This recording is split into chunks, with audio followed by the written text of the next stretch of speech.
Basketball coach was my mentor, my friend, and kept me out of a lot of trouble.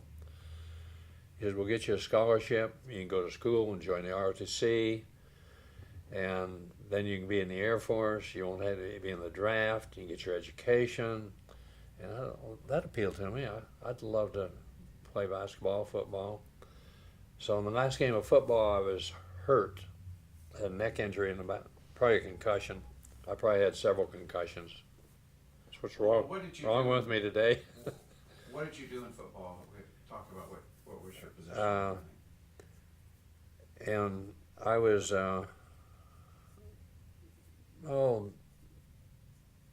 pretty good as a end. We played both ways.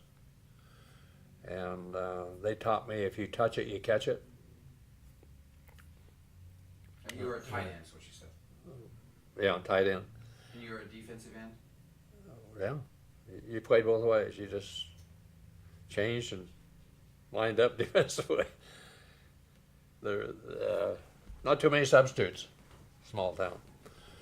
And this is 12-man football, though. 11 men.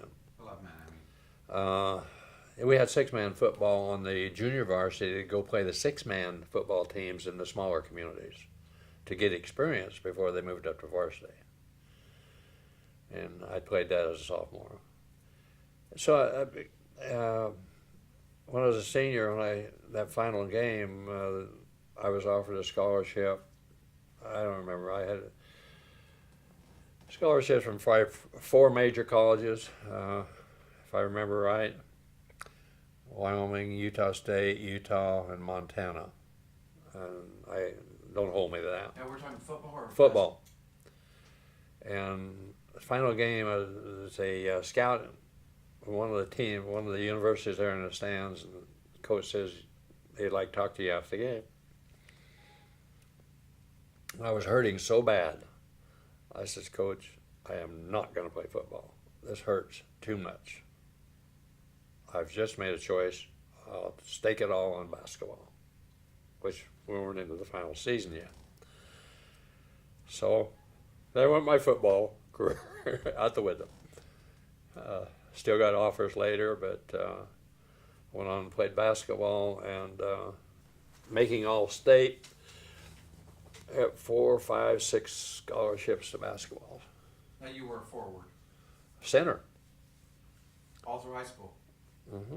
Oh, I didn't know that. I was the tallest. Yeah. I was the center. You're tallest. You learn how to shoot hook shots and jump shots, and you be the center. Well, if you played today, you'd be a guard. When I went to Montana State, I was a point guard. Now, transition from center in high school to point guard is quite a bit of difference. You got to learn how to dribble. Of course, I knew how to dribble, but you got to get good at it. And fortunately, as a freshman in Montana, I made the varsity, which in those days, that was the first year that freshmen were eligible to play varsity. Wow. So 3 of us made the varsity team at Montana State. And 3 of us meaning level boys? No. 3 freshmen. 3 freshmen. And we went back to Kansas City to play in the tournaments back there. And I learned what good basketball players were like. And we had a good team. But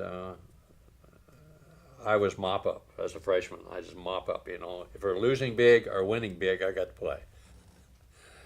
But it was a good experience. And I don't know. What was that? What was college like? It was Montana State, you said? Montana State, Bozeman. What was that like? When you went there, what was that like? It was a whole different world, of course, being a successful student athlete in high school. I was a student vice president also. I got a full ride. And having that experience, even though being poor, I said, I can stand up to the best of them. And one thing I did, I would date leading girl candidates for Miss Wyoming,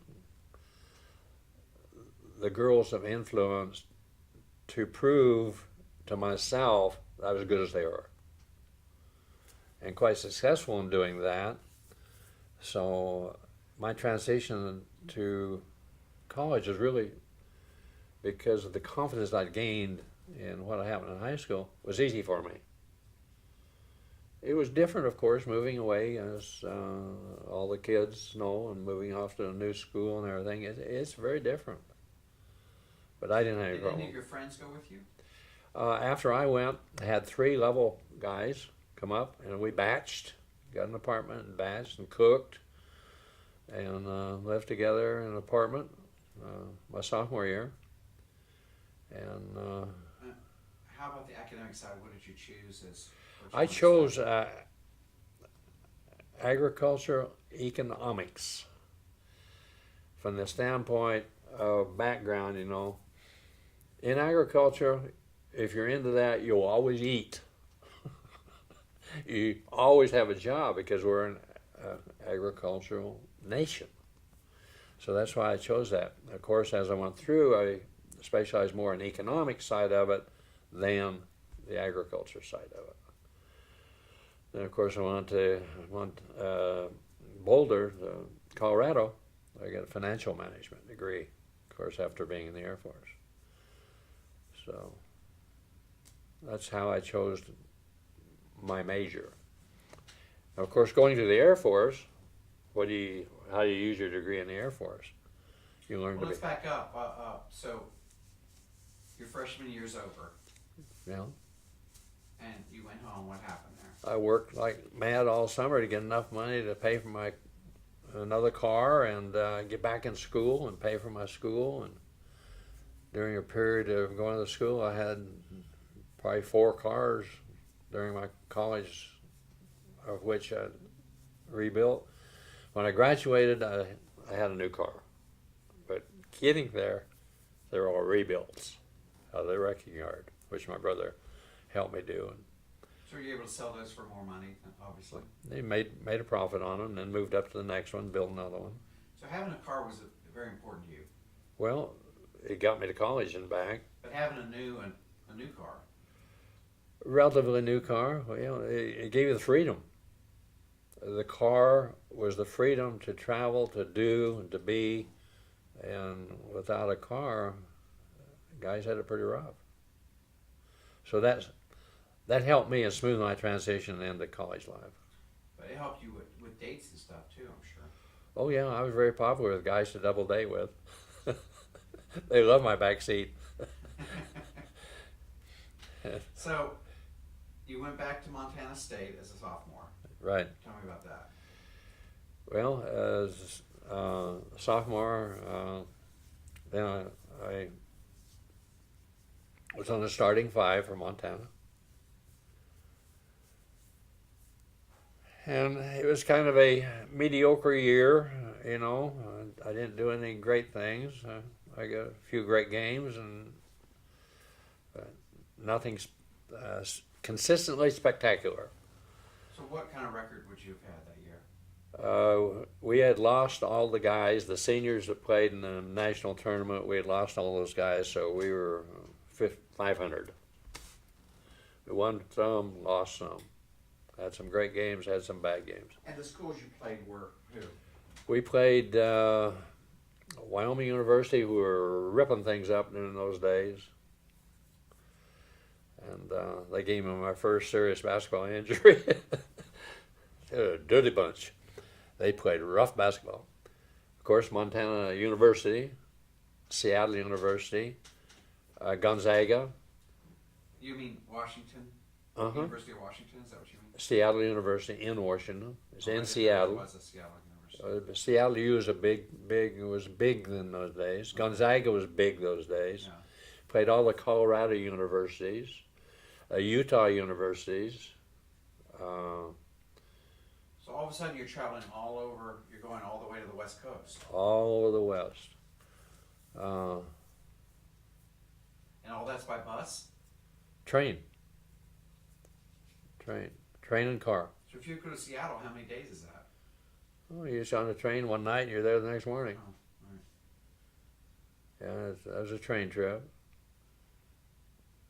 And Seattle, Gonzaga. There's another. We may have, I don't know. Fresno. I can't remember all of them have played. But the big ones were Seattle and Gonzaga and the Colorado University, the Utah universities, Wyoming, and smaller colleges in North South Dakota. So it's just the Intermountain Network, Intermountain Conference, plus you played others for tune-ups. And if they had a basketball team, we'd play them.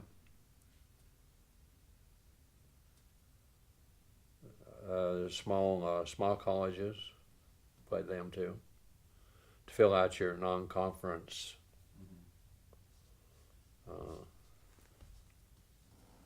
And of course, after the sophomore year, my greatest accomplishment in basketball, we went to what would now be a sub-NBA league. I don't know what we call it, AAU or something back in those days, before they had the NBA. And we had a tournament in Lewistown, Montana. And we had All-Americans of past college teams. We had full college teams there. We had Gonzaga, we had Montana State was there, but I was the only one that didn't play, or didn't go with that team. I'll tell you why in a minute.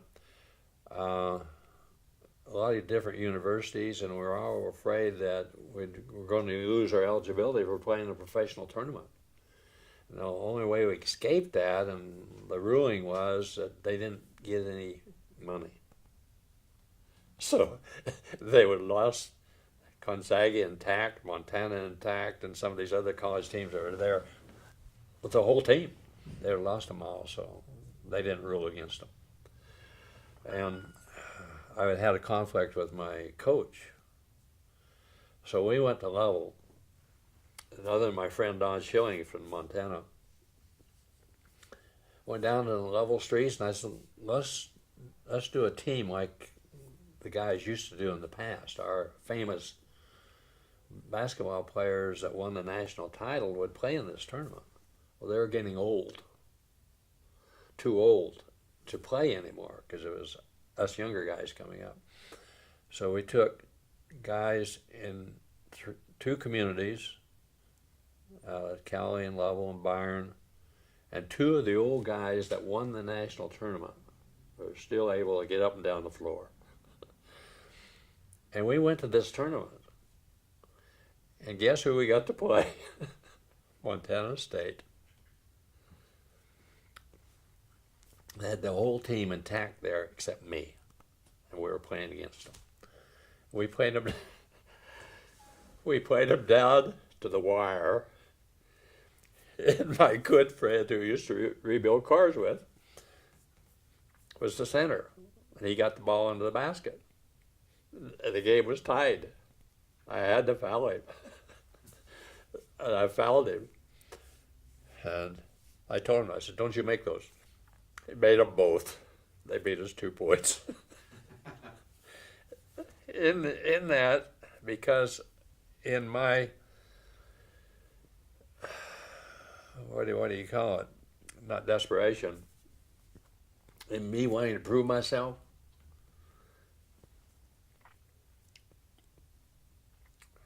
I made the all-tournament team. Got a big trophy. Wow. And due to that, Where was this tournament? Lewistown, Montana, little basketball town, and they had the backing to pull all these teams in. And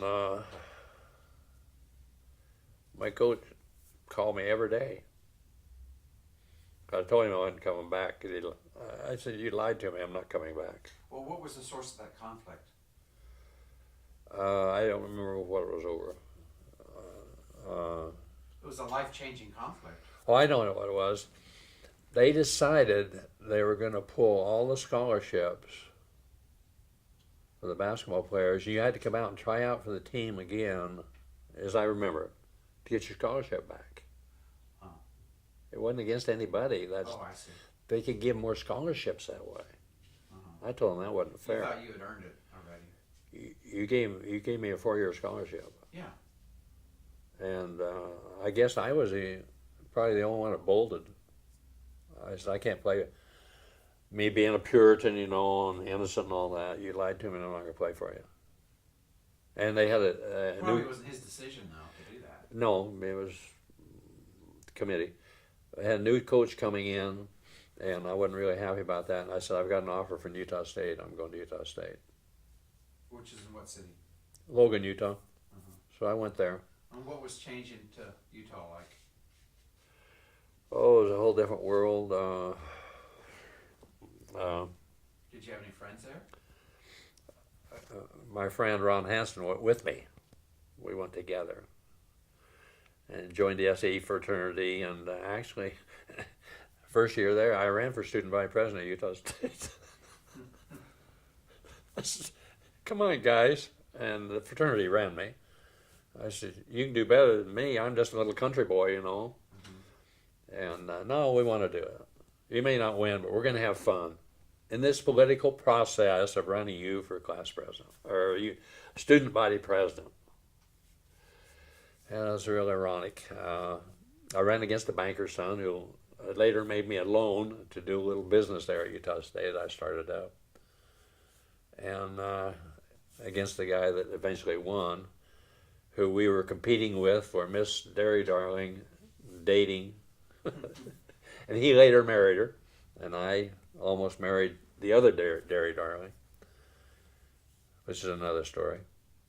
So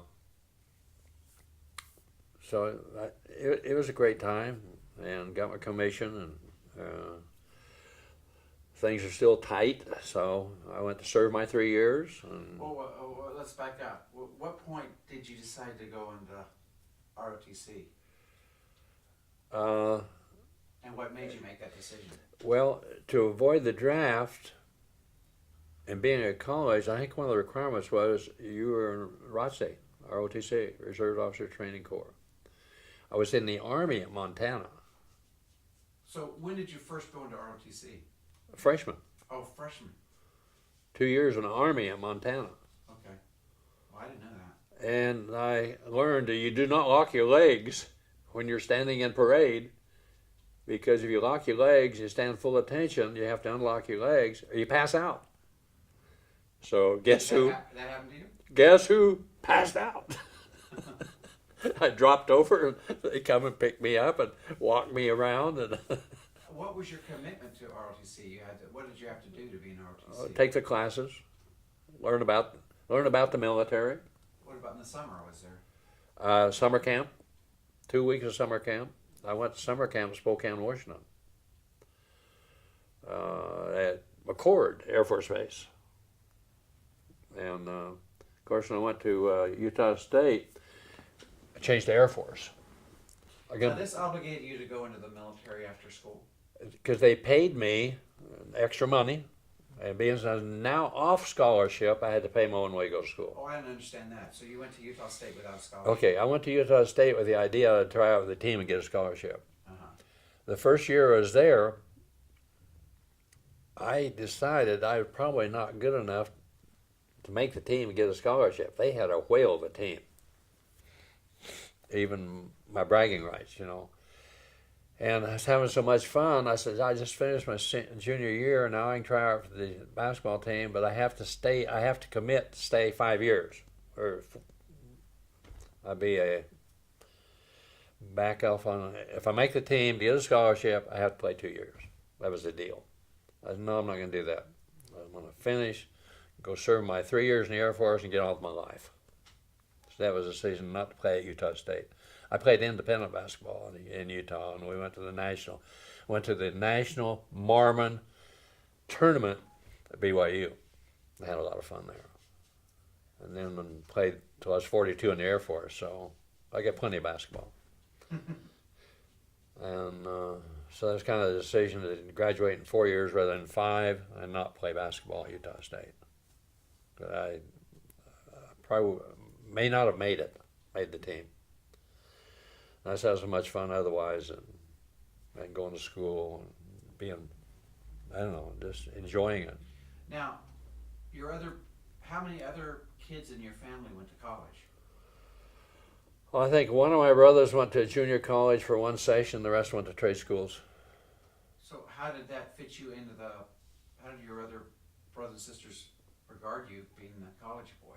Go, go, go, go. They supported me, go. Nobody ever gave me any money. My brother helped me build cars, and Wayman let me live with him.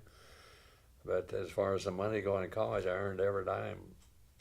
My dad did give me a $10 bill when I went off to college. He says,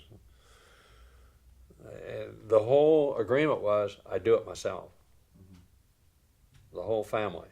You want to do it? Go do it. We'll support you in that. We'll help you here and there. But if you the money that you can pay to go to college and everything, you earn it. Going out of state was real interesting because in those days they didn't charge you that big fee to go out of state. Mm-hmm. And so I went to Utah State real economically. That's all changed now. Of course, the athletic program and everything have just changed. Utah State has become a powerhouse. So what did you end up getting your degree in? Agriculture economics. Oh, you did? You stayed with that? With a lot of management courses. I stayed with it. Still not knowing, what the world was coming to, and I could always eat. If I lived on a farm, I could always eat. No, that was smart. And I could work for major co-ops and things like that and be engaged in the farming industry. Oh, coming from a little farming community, that was my whole scope of business. I didn't know about Harvard Business School or anything like that.